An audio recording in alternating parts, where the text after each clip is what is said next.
Welcome to the Morning Formation. This episode is powered by Act Now Education. Go to www.actnoweducation.com for free comprehensive educational resources and opportunities for active duty, veterans, military spouses, and children. Fall in, it's time for formation. Today we're joined with a first-generation veteran warrior who served 2 deployments to Iraq and Afghanistan as an Army combat engineer, and from my experiences downrange, the engineers were always busy taking care of the IEDs and anything dangerous outside the wire. I'm very fortunate to be joined by an artist who goes by the name Ghost, unlike many others out there who dreamed about their passions and never made that move towards their passions or their goals. Ghost decided to put paint to canvas and made it happen. And today we're going to get to know him and learn about his career transition from the military to the civilian world and how he became an up-and-coming artist. Ghost, thank you for joining us on the Morning Formation podcast today. Thank you for having me, brother. Thank you so much. As I always say, happy to be here. The honor is always on this end of the microphone, man. Thank you so much. I know you're extremely busy, and we'll just get right into it, man. And first question I want to ask you is just to kind of reminisce and go back down memory lane. Can you tell me, I know you spent 8 years total in the Army with the 2 deployments. Can you tell me a time, your most memorable time in the military? It can be a funny story. It could be a story about anything that just sticks out in your mind. My most memorable time in the military. Mm-hmm. Wow. In the uniform. I mean, there's a shitload of them. I mean, I could go through I could talk about that all day. There's a lot of good times out there, but and most memorable, you mean like good or bad, right? Good or bad? Anything you want to share? Okay. The thing that sticks out in my mind the most, I think, number one, out of all the good times and all the bad times and out of the long days that I've had, the one thing that really sticks out to me when I go down memory lane, like you said, is we were downrange.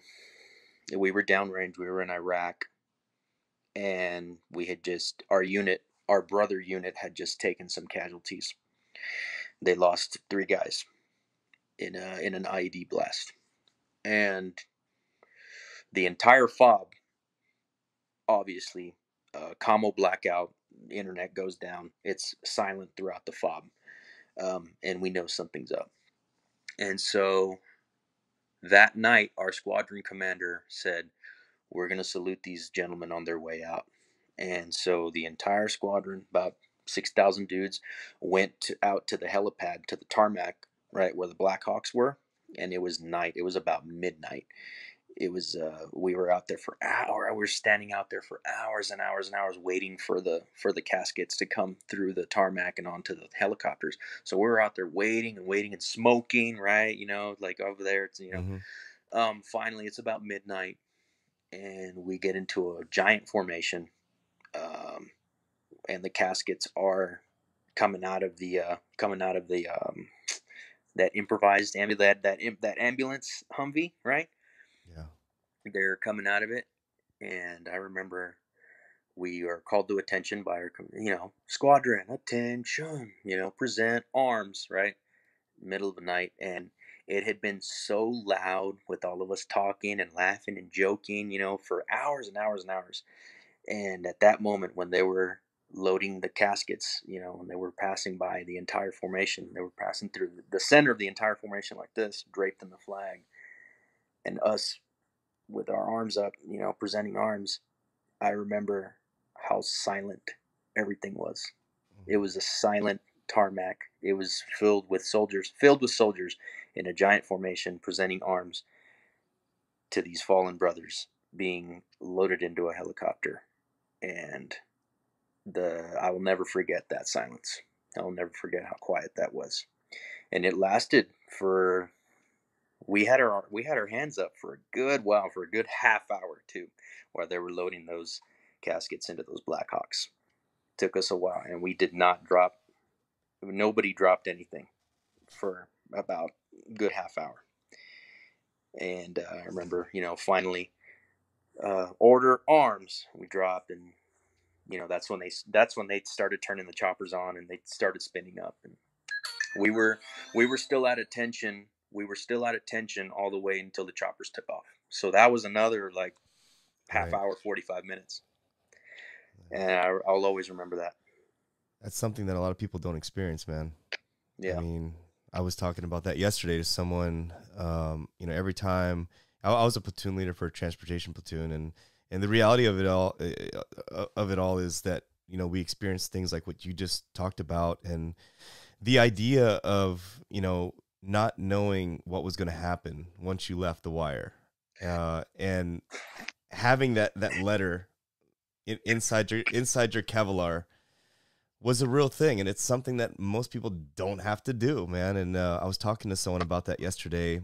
Um, that was our reality during that time, and I appreciate you sharing that circumstance that you had, man, because a lot of us had to deal with some type of memorial. We had a lot of losses when I was in Iraq in 2004. So, Yeah. yeah, it's crazy, man.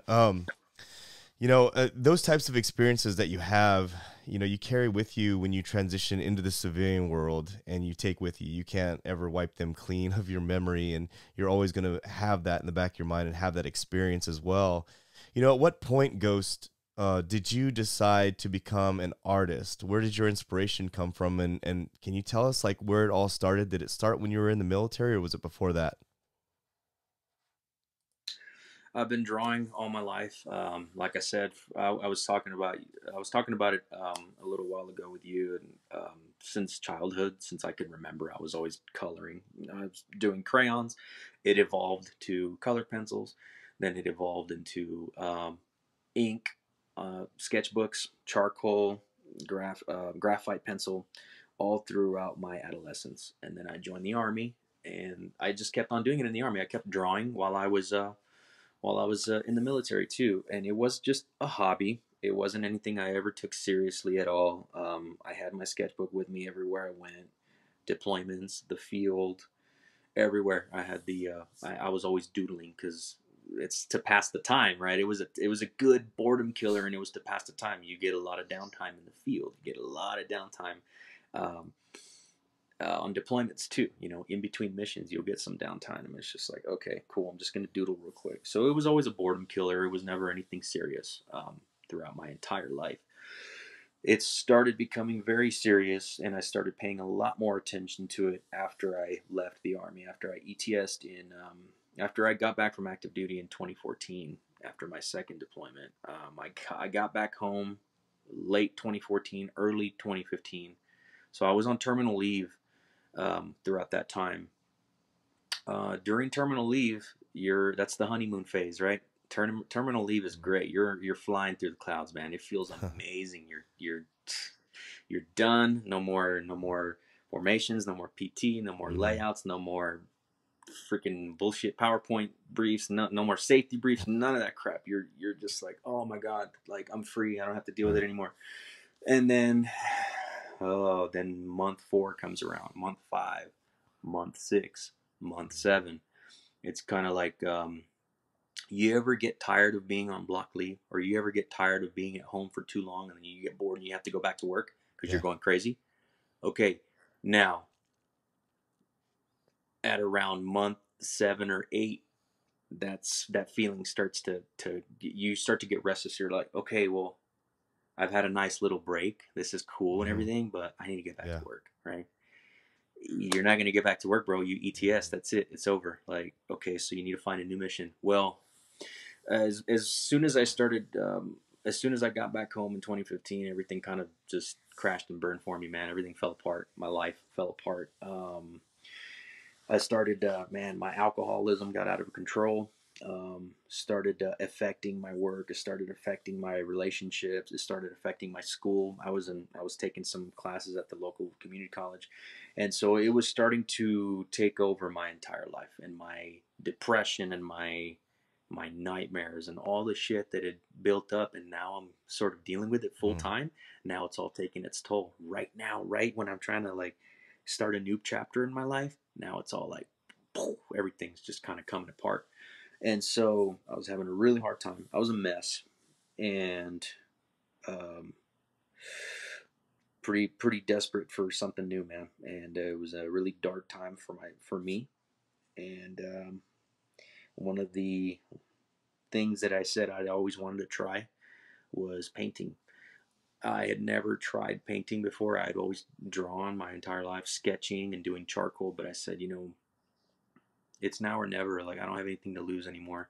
I don't have any formations I got to go to, or any PT tests, or any Class A inspections, or any GI parties that I got to do, or anything I have to do. So now I have time to actually paint and develop that skill that I've always wanted to try, because nothing's working. Nothing else is working. I'm drinking myself to sleep. That's not working. I'm doing a bunch of stupid crap, dangerous stuff to get my adrenaline levels up. Nothing's working. I'm on a self-destructive path. I'm in a black hole, and I need to get myself out of here because this sucks.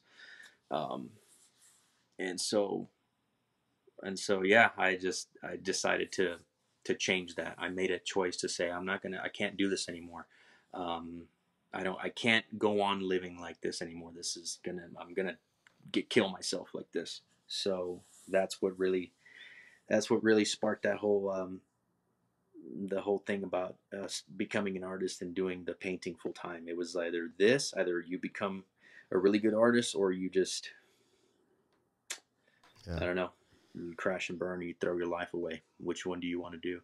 Well, I'll try to be an artist, and so that's what I decided to do. I can certainly appreciate and understand where you're coming from when you're talking about coming to those crossroads in life where you're like, all right, I can continue down this path of alcoholism. I can continue down this path of doing the things that are fun and easy to do, or I can challenge myself and put myself to work. And I'm sure when you first started painting, it wasn't great. Like I'm sure you had to learn how to. I'm sure you learned how to mesh the colors and all this other stuff, and it was probably frustrating at times, right? Oh man, you hit it right on the. I mean, okay. I thought all those skills. I could draw really well. I can manipulate stuff in Photoshop fairly decently. I can design T-shirts and whatever. I thought all those skills would transfer over to painting, and I was dead wrong. It was like learning how to walk again. It was like crawling and having to learn how to walk all over again.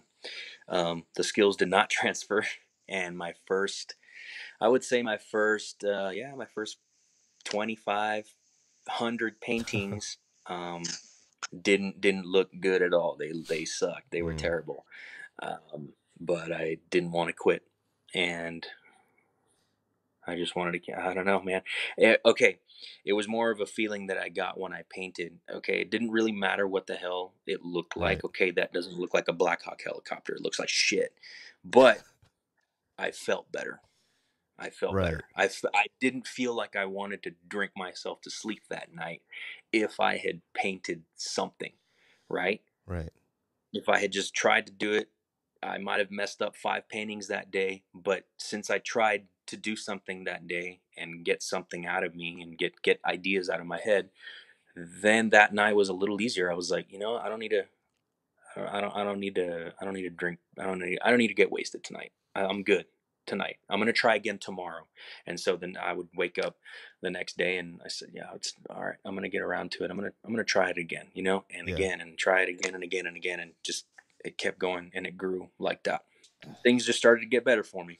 Yeah. I want to ask you, man, like, so how during those, you know, hundreds and hundreds of horrible paintings, how did you tune out the critics? Because people are going to look at it and go, oh, that's horrible. Like don't lose your day job. Like how do you tune that out?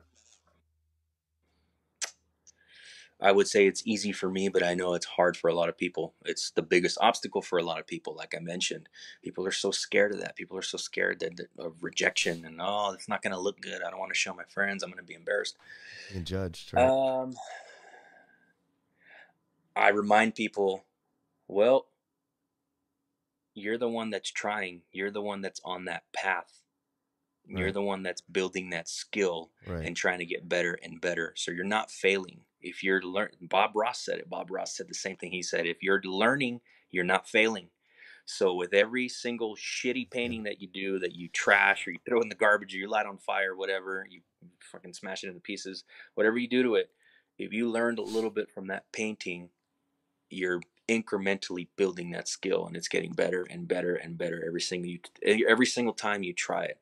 So the fact that you're building that technique and you're on that path of enlightenment, um, that's what I always tell people to remember. Those critics out there that are judging you, that are talking all this shit, they're not on your path. Mm-hmm.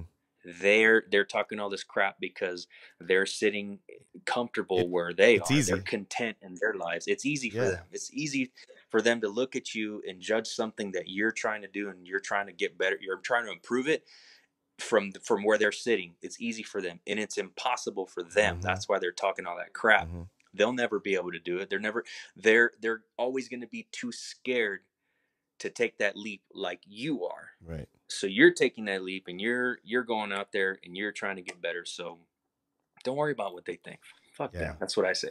That's what I always tell podcasters that, man, or content creators, because even with me doing this, when I started this, I got that critic where it was like, oh, well, don't quit your day job. It sucks, and I think for you, we had a conversation before the recording, and you mentioned that early on in your life, you enjoyed drawing, you enjoyed being an artist, and people would tell you, oh, you can't do that. You need to get real. You need to do real things, and you had something about you that just said, I don't care what anyone thinks. I'm going to continue doing it. And maybe that has something to do with who you are and how you're able to mute the noise when it comes to the critics today, or early on, early on when you started to just say, well, I don't care what you think. I'm going to do it anyways. And I'm going to continue doing it. And it's just how it is. Right. I remember when I was a kid, I remember just feeling really awesome that I can manipulate a pencil on a piece of paper and make it look like something cool. Right? It wasn't the best in the world. It wasn't awesome. It wasn't a masterpiece, but I liked it. I said, oh man, that looks badass. I'm going to keep growing it. I'm going to add to it. Right? I'm just going to keep adding and oh man, that looks freaking awesome. Okay, now I'm going to turn the page in my little notebook, and I'm going to try something else. And it's I don't know, man, it's an endorphin rush, man. It's a dopamine rush in your brain. It's like, oh, that looks badass. That's awesome. It makes me feel good. So I'm just going to keep doing it again and again. So it's like an addiction, man. I'm addicted to it. It's an obsession. It's like, fuck, I like the feeling that I'm hooked on that gratification that I get when I do it. And I've liked it since I was a kid, and I love it even more now. And it's even stronger. It's more powerful now. It has a more, the effect that it has on me is a lot more powerful than it used to be. Right. Going back to your time in the military, did anyone in your platoon or in your company find out that you were talented and kind of made you it seems like every unit has that one guy that does all the logos, were you that guy? This guy. I was the one. I was the one that was voluntold every single time to do the platoon T-shirt or the company logo T-shirt or the squadron logo on somewhere, paint it somewhere. I did a T-wall in Iraq. I did one T-wall, and I did 3 T-walls in Kandahar. Damn. I painted them because I was the guy that I was the artist, the graphic designer. So, yeah. Every damn time, man. There's always that one guy too. I wasn't always excited to do it. I was like, fuck, man, god damn it. I just wanted to train. I wanted to go to the range, man. I wanted to blow some shit up. I wanted to go on mission, man. I didn't want to draw on the damn fob. I didn't want to draw on some T-walls at the fob. I wasn't excited about that at that time. Well, it's a lot of pressure, right? Now it is a lot of pressure. And okay. Whew. Let me talk about this. I'm going to get this off of my shoulders too, because right now I deal with hard clients every now and then. You got to deal with some clients that have some pretty impossible kind of ideas that are kind of out there, but you work with them and you make things happen. You're like, okay, I don't know if I can, I'll knock it out. Boom. And sometimes you deal with that. That's not a problem. That's everybody. But I'll tell you, first sergeants and sergeant majors are the Mm. worst fucking clients I've ever had in my Mm-hmm. life. They're the most difficult, most obnoxious people to work with. They are I agree. impossible to work with, man. Um, because a sergeant major, okay, how long do you think it takes me to paint a mural now? Now that I know what I'm doing, now that I'm good at it, Right. how long do you still think it takes for me to paint a mural, like a logo on a wall somewhere? Just give or take. Um, I mean, really, a couple weeks. Couple weeks. Yeah. Okay. Now try telling that to a sergeant major that wants to impress another sergeant major from another unit. Try telling him that it's going to take a couple weeks to do this mural. No, they What do you think he's going to they say? want it now. Uh, COB, huh? COB, COB, Roger, Roger, COB. Okay, so yeah, COB, Sergeant Major. Yeah, totally, totally. And okay, so by the way, can I get a nice stipend, right? Can you give me a stipend for maybe like a ladder, maybe some masking tape, maybe some paintbrushes, maybe some buckets, some tarps, some other materials that I'm definitely gonna need to do this? Uh, Negative. Just make it work. Cool. Just make it work. Wow, that's frustrating. Cool. All right. So I'll tell you what I had. I had tan spray paint, black spray paint, white spray Of paint, course. OD green spray paint, and red spray paint. Oh, that's it. And so that's what I had to work with. That's all I had, man. I I had would to make it work, dude. I would say another frustrating part of that too is like working with people that just simply are not creative, but they're telling you like, all right, this is what I want. I'm not really sure what I want, but this is kind of what I want, but they're not being very specific about it. And then when you start doing it, like, oh no, that's all wrong. Well, that's not what you said. You know, Yeah. that would be super Hmm. frustrating. And Yeah. where aside from the T walls that you did and the work that you did for some of the upper echelons out there downrange, where else has your art been featured so far? Uh, you're talking about the murals back The home? murals, or I know you did some work with Grunt style as well, right? Yeah, the grunt style T-shirts are probably my most. I don't know. I guess it has a further reach than any of my other artwork that I've ever done, because Grunt Style is a huge national apparel brand. I think they're global too. They've got stores in different like Yeah, different countries, right? Where we have bases at. yeah, They'll have little in the PXs and shit like that. yeah. The So kiosks. yeah, they're a global apparel brand. And so the fact that I did T-shirt designs for them, it's a global reach right there for those T-shirts. So the Grunt Style T-shirts, you can definitely check those out. And then their headquarters building downtown San Antonio, and then I did one on by Mi Tierra. Mi Tierra restaurant is it's a very iconic tourist restaurant in San Antonio, and I did a mural for the family. They're the Cortez family, very influential, very influential family in San Antonio, and I worked with them. They were really cool. They were really nice people, good clients to work for, and I did a mural for them downtown San Antonio. Um, did so many, I don't know, Dos Sirenos Brewery, Back Unturned Brewery in San Antonio. I did one on the inside of the brewery and on the outside of the brewery. Hmm. Whew, what else? Anything The in list goes LA on. or California? No, I haven't gotten out that far yet. LA has its own muralist, man. They got their own artists out there. It's a whole other territory. It's like stepping into a I don't know, man. It's like what is it stepping into? Yeah, man. It's uh, So I mean, I don't think we have any of our own muralists who are combat veterans, though. I mean, are you aware of anyone out here that does this kind of thing? not combat veterans. Yeah. No. Um, there's one other guy that is a combat veteran that does murals, and he's up in Fort Worth. His name is Velasquez. I talked to him recently. He's a cool dude. I don't know what he did while he was in the army. I don't know what was his MOS, but he's a full time muralist now in Fort Worth, Texas. He's a pretty cool dude. Definitely, man. I'm gonna have to put your name out around here and see if one of these VFWs or someone else can is looking for any work for that. Because, as you know, we have a lot of graffiti here in the city, man, and it'd be nice to have something that's military related. And so I'll. Yeah, yeah, totally. I feel like a lot of the well, I'm sort of the only one here too. One of the only ones here too. Back in San Antonio. I mean, in San Antonio, there's several muralists that you can choose from. I mean, you throw a rock there, you're gonna Right. hit a muralist. Okay, in San Antonio, but yeah, you're right. Not a lot of them are not a lot of them are veterans. Wow. Cool people, great people. I learned from them. I Right. learned a lot from the local art community in San Antonio back in 2015 when I was learning, when I was still kind of learning how to paint. Really, I submerged myself, or what do you call it? Immersed. There we go. First. I immersed myself with nothing but artists, and so I nitpicked little techniques here and there, and I learned from them, and Wow. took a lot of advice from people that already knew what they were doing.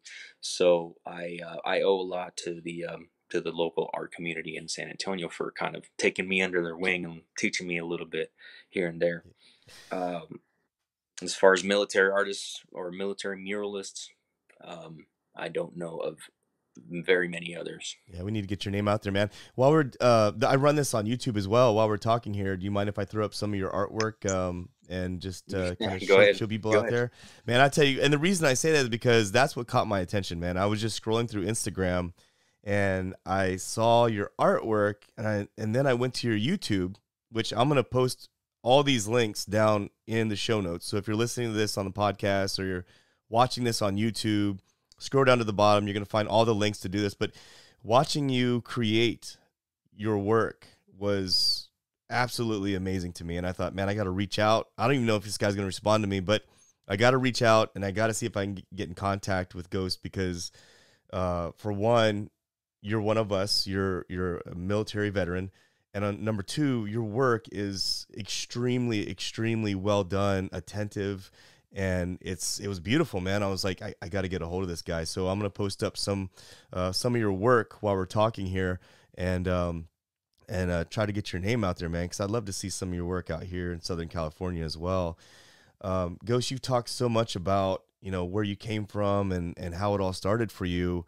What advice would you have for folks out there who are afraid or fearful of taking a chance on themselves or following their dreams? It sometimes, man, people can say, oh, that's just, playing the guitar is that's just a hobby. That's just a dream. You got to find a 9 to 5. You got to find that hourly job. But, what if you have a real burning passion inside and you're just kind of right there, man? What advice do you have for those folks? I'm also in a band, so just said play guitar. I also play guitar too. And you're talented. I've been playing guitar longer than I've been painting. But anyway, that's another conversation. What advice do I have for them? It's kind of like I was saying earlier. You have to get over that big. It's a mental obstacle that is stopping you more than anything, more than anybody else is stopping you. No one is physically restraining you and stopping you from doing these things. Mm-hmm. No one is. You can choose to listen to people when they doubt you, or you can just choose to say, oh, I'm just going to do it anyway, right? Because that mental obstacle stops people from doing the things that they want to do more than anyone or more than anything else. You're stopping yourself. Stop stopping yourself. Quit doing it. Quit listening to your own negative thoughts. Okay, you need to start with that positive attitude and that positive way of thinking, saying to yourself, you know what, maybe I can do it. If I can try, if I at least try and learn and get better and build it little by little, maybe I can get good at that one thing that I want to do. Okay, it doesn't have to be painting, it doesn't have to be playing guitar. It can be anything you want. It could be jujitsu or woodworking or sculpting or freaking whatever. You want to get better at something, you have to start telling yourself that you can do it.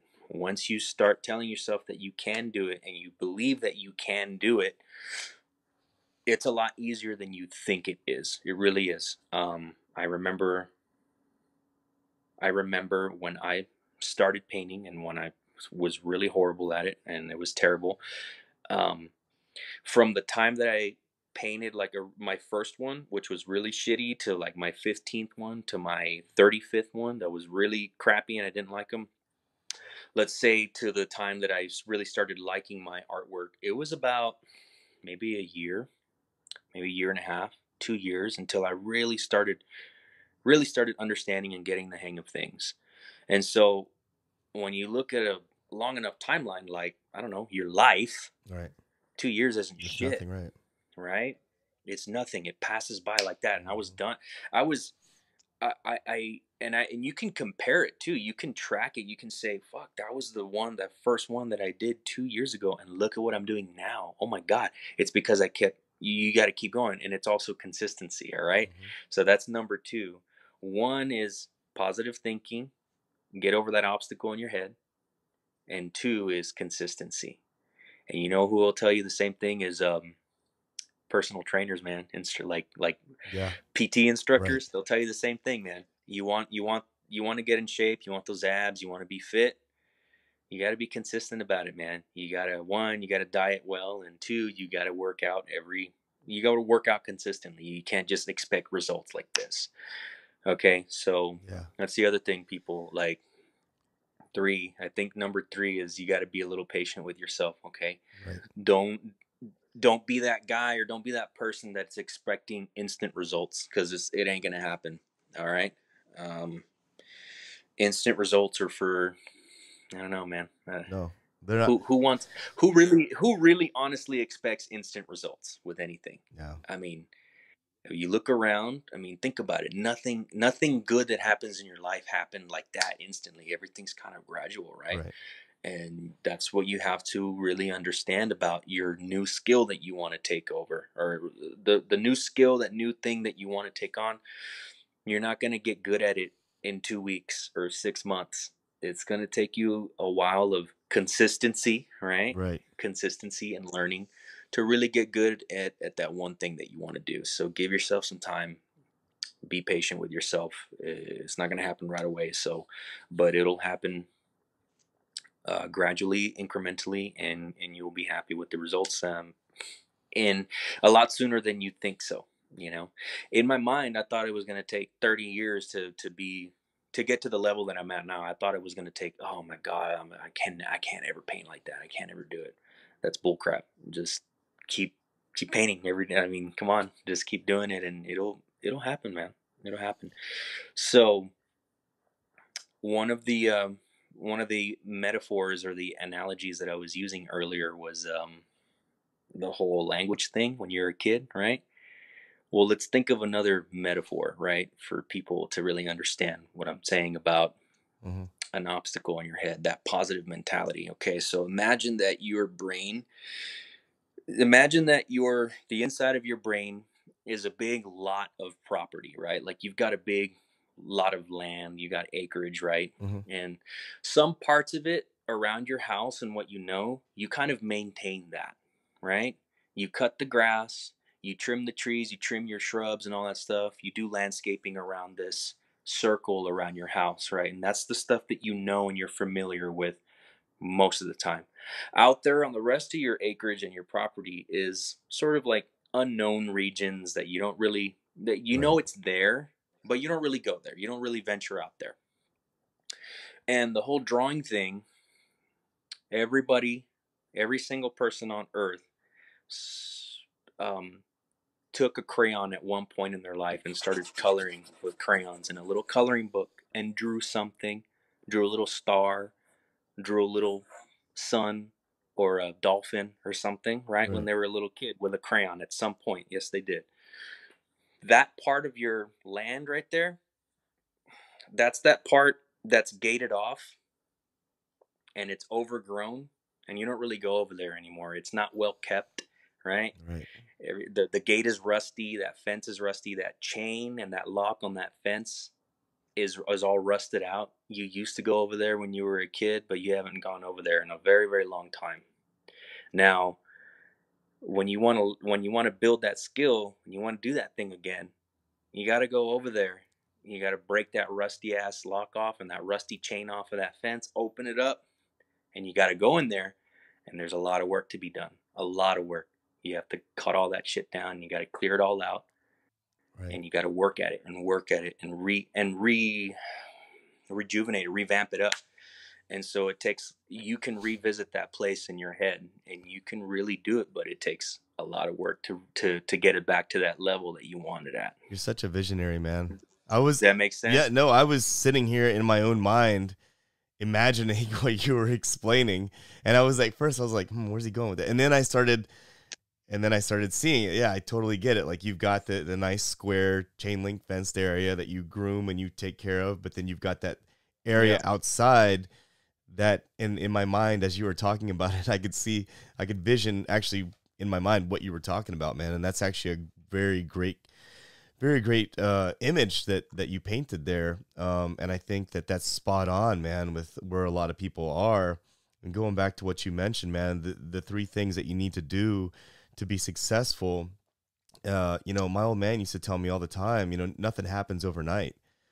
And it's so funny how such a simple little phrase like that kind of sticks with you when it comes to, you know, accomplishing your own tasks and your own goals, understanding that nothing happens overnight. He used to say a bunch of stuff. He used to say nothing good ever came out of a bar, and he would just say these small things, and it kind of, these things would stick with me, you know. And Proverbs. yeah, man, exactly. And you know, we can be our own worst enemy at times, our own worst critics. And like you mentioned about time, you know, you mentioned 2 years, right? And 2 years is nothing. And I was talking to a young man yesterday, 25 years old. We were talking about the military. We were talking about going to basic training, boot camp and stuff. And he's like, well, how long is that? And I was like, oh, you know, it's 9 weeks for this. And then you got to go to your advanced training or whatever afterwards. And Yeah. that could be a couple months. And he goes, well, I don't know, man. It's, you know, it could be up to a year. And I was like, a year is nothing compared to the rest of your life. And I think that It's, it's, I want to it's a underline that. flash, man. Yeah, it's Like it really, um, I go back to mine. What my whole freaking basic and AIT combined was 16 weeks.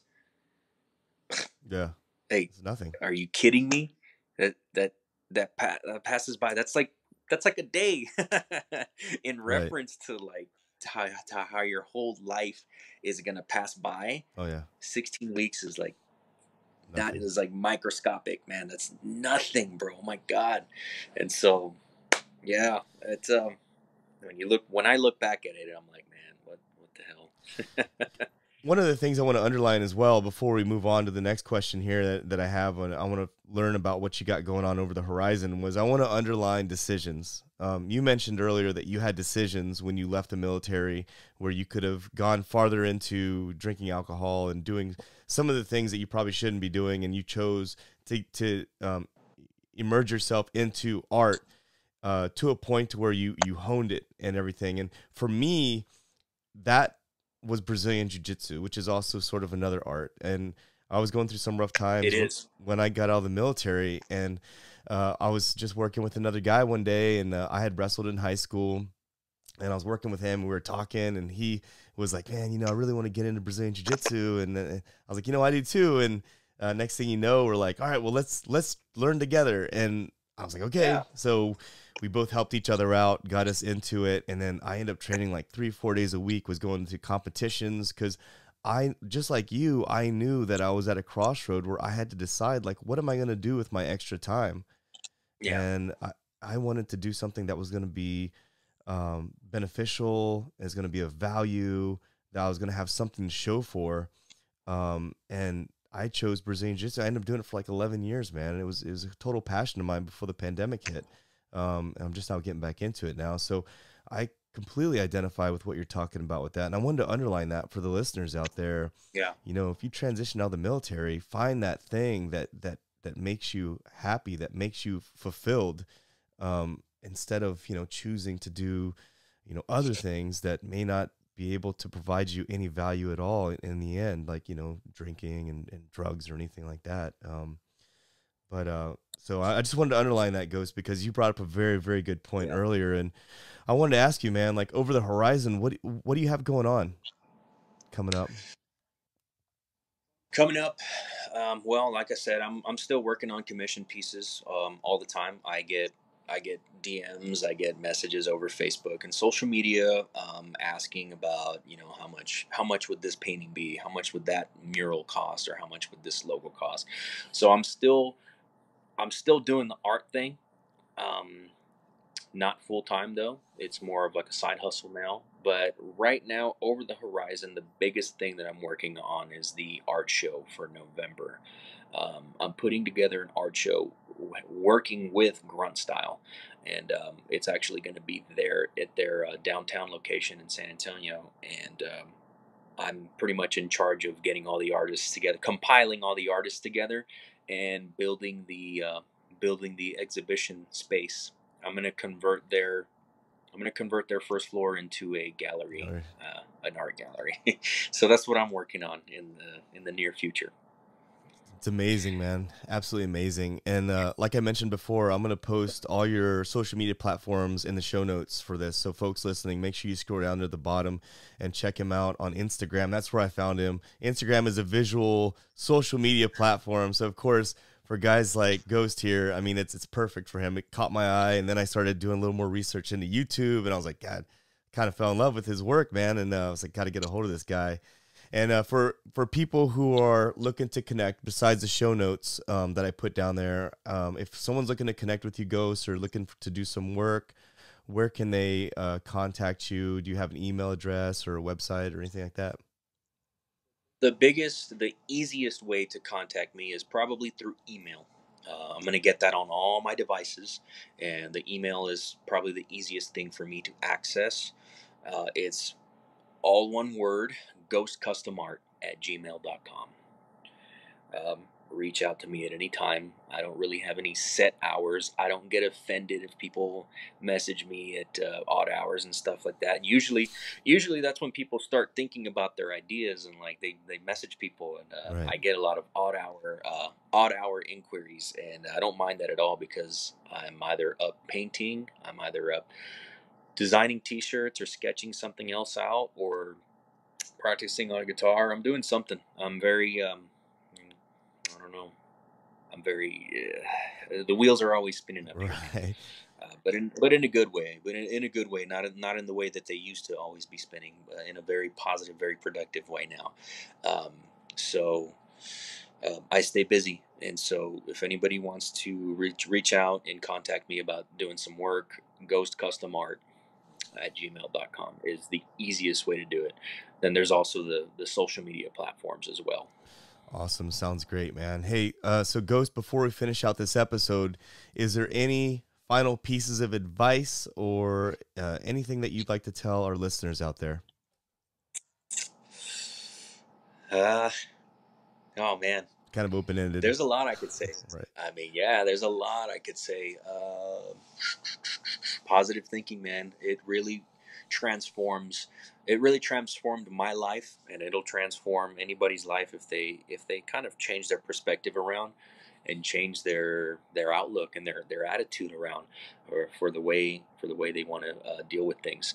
Life is filled with nothing but obstacles, nothing but problems, nothing but challenges. It's hard, man. Shit sucks sometimes. You know, you get frustrated with things, but you can choose to look at it positive or negative. Negative way is the easy way, right? Right. It's easy to be negative. It's easy to be Totally. pissed off and just fucking disgruntled all the time with shit. It's so easy to do that, to be that way, and just say, fuck it Right. all, right? It's hard. It's really hard and difficult to be positive about things. Yeah. But you have to do the right hard thing over the easy wrong thing. Okay, hard right over the easy wrong. That's what my old squad leader used to say, and it stuck with me. Hard right Right. over the easy wrong. Positive thinking. Look, shitty things happen. You learn from them. You learn from them, and you move forward. You learn. You get knocked down.